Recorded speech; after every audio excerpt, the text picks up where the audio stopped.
Danas je i dan ljudskih prava, tako da mogu slobodno reći ako su ičija ljudska prava ugrožena, to su naša, mislim na romsku populaciju, što nažalost zbog predrasuda, što zbog diskriminacije, jel?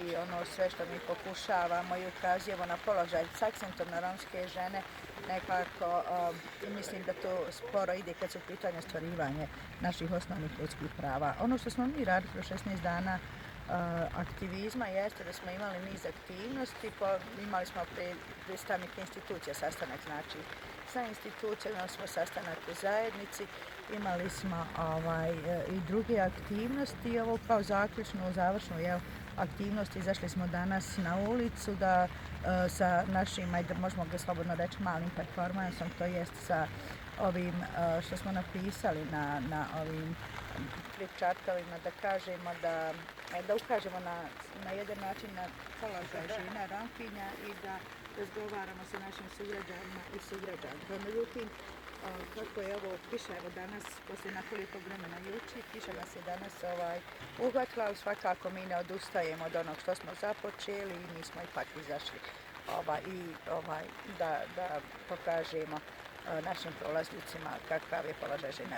Vidimo ovdje zaista različite podatke, odnosno za različite sfere, od uslova življenja do zapošljavanja i slično.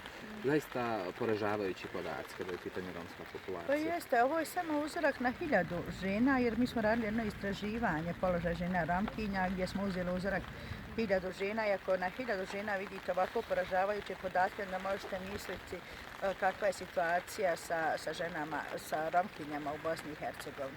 Ono što ja uvijek naglašavam, mislim da generalno položaj žena u Bosni i Hercegovini nije nešto na zavidnom nivou, ali onda možete misliti još kad se neko, pored toga što je u nepovoljnom položaju, pa još ima predrasude i diskriminacije upletene u sve to, onda je to još teži položaj. Što je s ovim zdravstvenim osiguranjem? To je, mislim, osnovno ljudsko pravo.